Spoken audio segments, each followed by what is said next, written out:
여러분들 남자들 사우나탕에 가면은 사우나탕에서 볼 수 있는 게 뭐가 있을까요? 이상한 생각하지 마시고, 모래시계 있습니다. 모래시계. 혹시 여자 사우나탕에 제가 안 가봤는데 거기도 모래시계가 있나요? 아, 있군요. 그럼 모래시계가 왜 필요하죠? 아, 사우나에서 몇 분 버티냐고? 그 몇 분 버텨보면 뭐 하겠다고 그 모래시계를 뒤집어놨다 엎어놨다 뒤집어놨다 엎어놨다 할까요?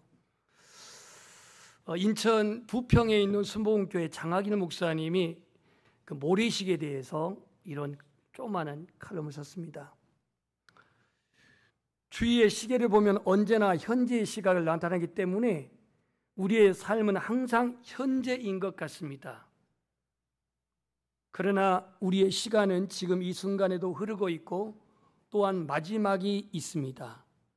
우리의 삶은 모래시계와 같습니다. 인생의 마지막이 있다는 것을 묵상하는 사람에게 주어진 삶의 순간들이 하나님 나라를 만들어가는 의미 있는 시간이 되어야 합니다. 예수님은 가장 의미 있는 삶을 살아가는 모습을 우리에게 보여주었습니다. 그분은 삶의 마지막 때를 알았고 하나님의 뜻을 이루기 위해 매 순간 자신의 모든 것을 쏟아 부으셨습니다. 그로 인해 우리는 영원한 삶을 선물로 받았습니다. 우리는 모래시계에 얼마나 남아있는지 알 수 없습니다.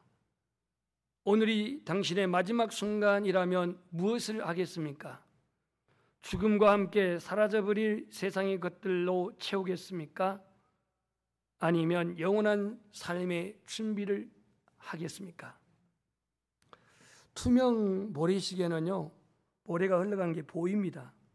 그거 한번 다 내리게 되면 엎어놓기까지는 대체적으로 한 5분 정도 걸린 걸로 제가 알고 있습니다. 물론 크기마다 좀 다르겠지만 그거는 눈에 보이지만 오늘 우리의 인생은 모래시계 같아요. 여러분 지금 인생을 한 80, 여기 90이 넘으신 분도 있고 어떤 집사님의 할머니는 104세래요. 104세. 104세 1세기를 지금 넘기신 분도 있는데 그 모래시계가 여러분 지금 얼마나 남아있는 것 같습니까? 젊은 친구들은 많이 남아있는 것 같죠? 나이 드신 분은 조금 남은 것 같죠? 그러나 그거 위에서 내려다보면 개진도진입니다. 젊은 사람들한테도 좀 죄송하지만 위에서 내려다보면 똑같아요. 그 시간 별로 차이 없어요. 우리는 모래시계에 한정된 시간을 살아가면 안 됩니다. 반드시 우리는 주님의 나라에 시간의 제약을 받지 않는 그러한 영생의 시간을 우리는 살아야 합니다. 우리가 성경에 보면은요, 이런 단어들이 나옵니다. 마지막 날들, 마지막 날. 저 차이가 뭘까? 영어로 보면은 마지막 날들은 last days, S가 붙어 있고요. 마지막 날은 the last day 이렇게 나와 있어요. 그러니까 여기서 첫 번째 말한 마지막 날들은 예수님이 초림해서 재림하기까지의 말세를 마지막 날들, last days 이렇게 부르고 있고요. 그 다음에 예수님의 재림의 때를 한정해서 그날을 the last day 그럽니다. 그럼 여러분 물어보겠습니다. the last day는 있을까요? 없을까요? 없으면 좋겠죠. 없으면 좋겠죠. 아니죠. 이미 살 만큼 살았는데 이제 영혼의 시간을 살아야지 여기서 무덤 속에 그냥 끝나면은 억울하잖아요. 그래서 그 마지막 예수님의 재림의 때를 가지고 시비를 건 사람들 많이 있습니다. 이미 예수님이 재림 완성됐느니 뭐 1992년 12월 30일 온다느니 뭐 이런 말들이 많은데 성경은 이렇게 말하고 있습니다. 우리 한번 빨간 글씨 눈에 보이는 분들만 읽어주시길 바랍니다. 시작.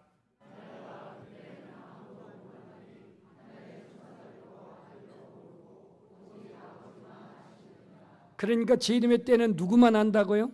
아버지만 아신다고 성경은 말하고 있습니다. 저기서 예수님이 저 말을 하셨는데 저기서 아버지는 성부 하나님 아버지를 말하고 있어요. 그러니까 종말의 때를 한정하시고 주관하시고 거기에 작정하시는 분은 누구시냐면 하나님이시다는 얘기예요.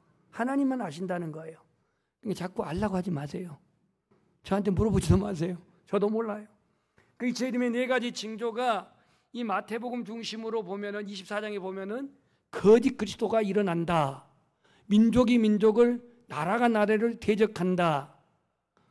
전쟁이 일어난다는 얘기죠. 곳곳에 기근과 지진이 발생한다.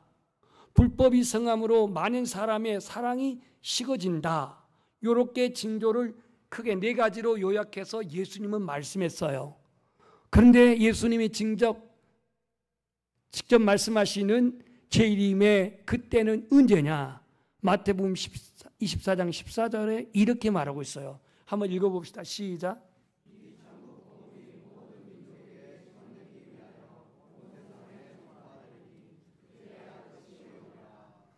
이 천국 복음이 모든 민족에게 증언되기 위하여 온 세상에 전파되리니 그제야 끝이 오리라 그랬습니다.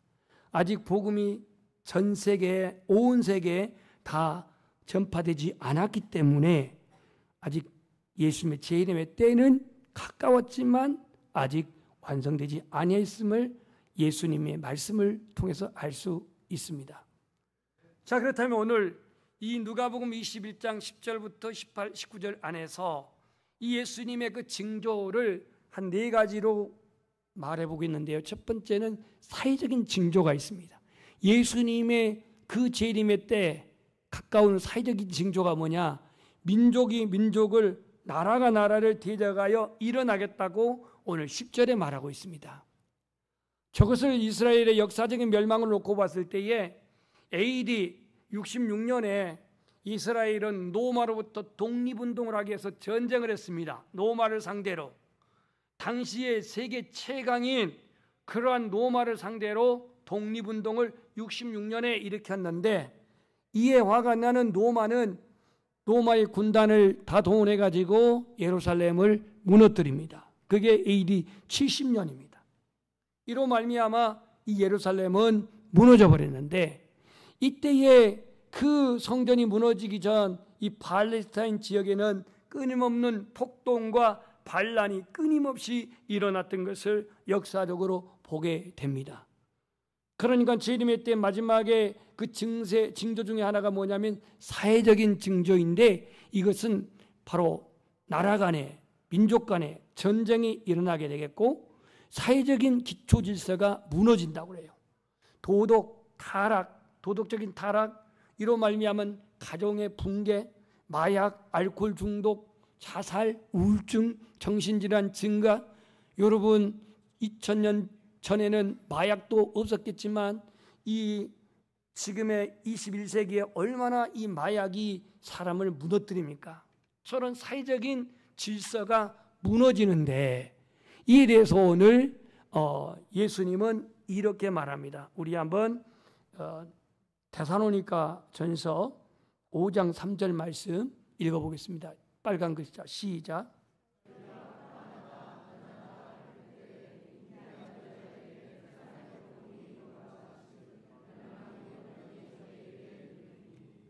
평안하다 평안하다 안전하다 할 때에 잉태한 여자에게 해산의 고통이 이런 것 같이 여기에 지금 아기를 가지신 분이 있는데 걱정하지 마십시오. 하나님이 순산케 할 테니까.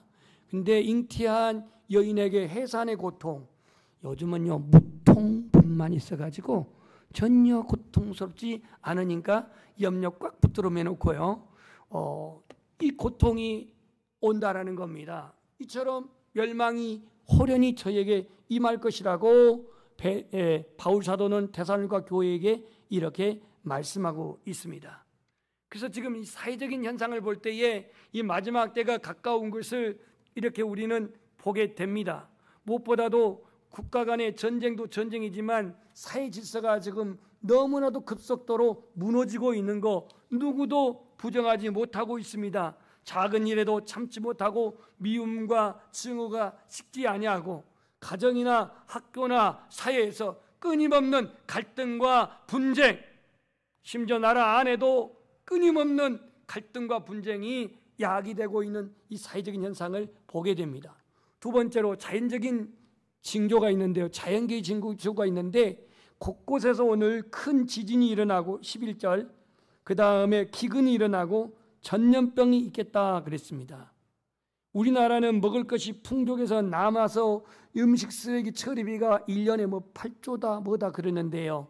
아프리카에는요, 하루에 한 끼 먹지도 못한 아이들이 많아요. 우리가 지금 하고 있는 저 아프리카 넨토나이 교회도 하루에 한 끼 먹어요. 아이들이 한 끼 먹습니다. 두 끼도 못 먹어요. 그걸로 근근히 버티고 있어요. 그래서 있는 데는 남아돌지만 없는 데는 너무너무 못 먹고 그렇게 죽어가고 있어요. 필리핀에도 정말로 그 오지에 가게 되면요, 원주민 있는 데를 가게 되면은 너무너무 먹을 것이 없어가지고 그들은 이 쌀을 먹는 것은 한 달에 몇 번 먹고요, 야생에서 나온 어떤 그런 바나나라든가 또 야생에서 나온 어떤 그 이 감자 비슷한 고구마 비슷한 그런 것들을 먹고 사는데요, 때로는 독이 있는지도 모르고 먹고 죽을 때도 있다고 합니다. 이처럼 큰 지진과 전염병이 일어난다 그랬는데, 여러분 코로나 팬데믹 아직도 후유증이 있습니다만은요, 이 코로나 팬데믹으로 세상을 떠난 사람들이 얼마나 많은지 몰라요. 뿐만 아니라 지난 2004년에 인도 쓰나미 이 사고는요 23만 명이 죽었습니다. 그 다음 2010년 IT 대지진으로 31만 명이 사망했습니다. 여러분들 그 태양의 후예인가요? 태양의 후예라고 있죠, 드라마. 왜 모른 척 하세요? 다 알고 있는데. 이 태양의 후예 그 배경이 저거예요. 저 IT 그 대지진인 그걸 배경으로 찍고 있어요. 그 다음 2011년 가까운 일본 후쿠시마 쓰나미로 인해 가지고 저기는 한 15,000명 정도가 사망당했는데, 그림 하나만 보여주겠습니다. 이게 지금 인도양의 그 쓰나미인데요. 저 쓰나미 높이가 몇 미터였냐면, 쓰나미 높이가 30m, 파도가요. 속도가 900km, 시속 900km. 여러분 시속 900km면 비행기 속도예요. 비행기 속도. 이 900km 속도로 30m의 파도가 쓸려와 가지고 저 인도양을 덮쳤는데, 어떤 섬은 아주 흔적도 없이 바닷속으로 들어가 버린 그러한 섬도 있습니다. 이런 자연적인 재해들이 끊임없이 일어난다라고 성경은 말하고 있고 예수님도 그렇게 말하고 있습니다. 세 번째로는 또 어떤 징조가 나타나냐면 천체와 우주의 징조가 나타날 것이라고 말하고 있는데, 오늘 본문에 보면은요, 또 무서운 일과 11절 하늘로부터 큰 징조들이 있으리라. 25절 1월 성신에는 징조가 있겠고 땅에서는 민족들이 바다와 파도의 성난 소리로 인하여 혼란 중에 공고하리라 그랬던 것처럼 하늘의 징조가 있대요. 저 마태복음 24장 29절 예수님이 하신 말씀을 한번 읽어봅시다. 시작. 해가 어두워지고 다시 빛을 내지 아니하며 별들이 하늘에서 떨어지며 하늘의 권능들이 흔들리리라. 이게 지금 예수님이 하신 말씀이에요. 여러분 지금 이 우주에는 많은 행성들이 있습니다. 많은 행성들이 있는데 그 다양한 행성들의 이 충돌로 인해 가지고 그 잔해물이 떨어진 것이 지상에 떨어질 때 그걸 두 자로 뭐라고 그러죠? 운석이라고 들어보셨나요? 운석? 운석 들어보셨죠? 그거 주스면 저한테 갖고 오세요. 엄청나게 비싸요. 그게 그냥 금보다 더 비싸요. 운석이. 그 왜 운석이 떨어집니까? 뭐 별똥별이든 뭐든 이게 완전히 그 대기권을 통과하면서 다 태워지지 않고 결국은 그 지구로 떨어져 버렸기 때문에 그것이 운석으로 오는데, 만약에 그 덩어리가 뭐 예를 들어 뭐 저 공반도만한 그런 그 어떤 행성이 지구를 강타하게 되면 어떻게 되겠습니까? 지구는 바로 그대로 재앙입니다. 그대로 완전히 다 폭발이에요. 폭발. 왜냐하면 우리가 지금 이렇게 편안하게 하나님 은혜로 예배드리고 있지만 이 시간에도 지구는 엄청난 속도로 돌고 있다는 사실 여러분 아시나요? 아시군요. 엄청난 속도로 돌고 있어요. 그런데 오늘 하나님이 기묘하게 이 지구를 만들어가지고 이 지구 안에 끌어들이는 엄청난 그 자기장의 그 힘이 있어가지고 우리가 안 떨어지고 둥글둥글한 지구에서 살고 있지 않습니까? 그런데 여기에 행성이 부딪힌다면은 바로 이거는 말할 수 없는 재앙 그 자체입니다. 그래서 오늘 천체와 우주에 이런 징조가 있을 것이다 라고 주님은 말했습니다. 마지막 네 번째로는 뭐냐면 신앙세계의 혼란, 징조가 임할 것이라고 그랬는데요. 오늘 예루살렘 당시 로마로부터 극심한 그러한 박해를 받았을 때에 이런 거짓 선지자들도 등장했습니다. 그 거짓 선지자들이 뭐라고 말하는지, 오늘 어떻게 나타나는지 예수님이 이렇게 말합니다. 빨간 글자만 읽어봅시다. 시작.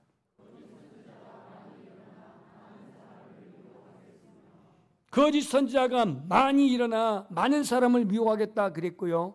사도 바울은 디모데에게 그렇게 주의하면서 하는 말씀, 디모데후서 4장 3절부터 4절에 보면은 이렇게 말하고 있습니다. 때가 이르니니 사람이 바른 교훈을 받지 아니하며 기가 가려워서 자기의 사욕을 따를 스승을 많이 두고 그 길을 돌이켜 허탄한 이야기를 따르리라. 허탄한 이야기. 음담 패설도 있고 또 거짓 선자들은 진리를 왜곡하는 그러한 거짓된 가르침도 있고 사람들이 기가 가려서 자기 사욕을 따를 스승을 두고 귀를 돌이켜 허탄한 얘기를 따른대요. 여러분들은 오로지 복음만 따르시기를 소망합니다. 오로지 예수 그리스도만 따르시기를 축복합니다. 오늘날 이 마지막 때의 신학을 보면 자유주의 신학, 번영 신학, 유신 진화론, 우리 교단에서 이 유신 진화론을 말했던 박아목의 교수가 결국은 완전히 교단의 징계를 받고 그가 파면당했다가 또 법적으로 그것을 고소해가지고 사회법의 학문의 자유를 왜 인정하지 않느냐 그래가지고 결국 본인의 그 잘못을 시인하는 것으로 다시 받아들여가지고 복귀를 했는데요. 뭐 유신 진화론 또 다원주의 이와 같은 지금 이 시대의 말세 때 나타난 하나님의 창조의 근간을 흔드는 이러한 인본주의적인 신학들 이와 같은 것들이 지금 팽배하게 일어나고 있는 현실입니다. 따라서 교회가 계속 세속화돼 가고 있고 교회가 계속 사회의 그러한 문화 속에서 이렇게 휘청거리는 오늘 현실을 볼 때에 이 신앙세계의 오늘 징조가 말세의 현상을 보여주고 있다라는 거예요. 여러분 21세기에는요 초대교회처럼 목숨 거는 그런 박해와 핍박의 시기가 아니에요.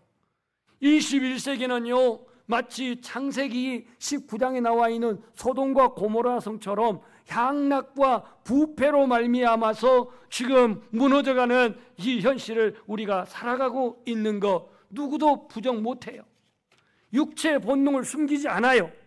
그저 자연스럽게 사는 것, 그저 자유분방하게 사는 것, 이것이 인생의 행복이라고 여기며 그렇게 살아가고 있습니다. 이 말세의 이 핍박의 현상은 초대교회처럼 죽이고 탄압하고 불태우고 껍질 뺏기고 이런 박해의 시대라기보다는 소돔과 고모라처럼 향락과 부패로 실족하고 오로지 육체의 본능적, 정신적, 영적인 타락을 부채질하는 시대를 우리가 살아가고 있습니다. 그래서 주님은 뭐라고 말하냐면 따라서 합시다. 그날을 준비하라.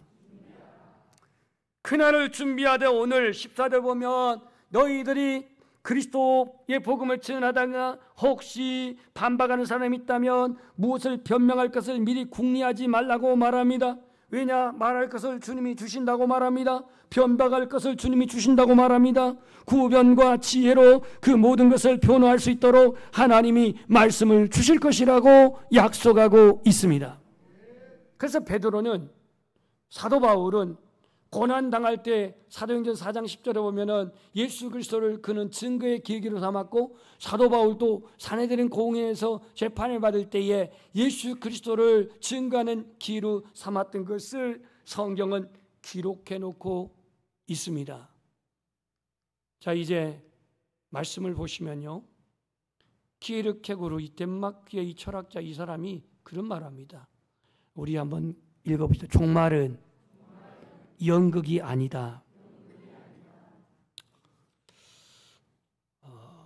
이 키에르케고르가 쓴 글에 초많은 극장에서 불이 났습니다. 불이야! 하고 소리 지르면 많은 사람들이 놀라가지고 일시에 뛰쳐나갈 때에 넘어지고 밟히고 압사되고 이 아비규환이 예상되기 때문에 배우하는 공연이 조용히 나와가지고 사람들을 진정시킵니다. 여러분, 지금 밖에는 불이 났어요. 여러분 한꺼번에 뛰어나가면 위험합니다. 출입구는 저쪽에 있고 이쪽에 있는데 출입구에 가까이 있는 분부터 차례대로 나가면 좋겠습니다.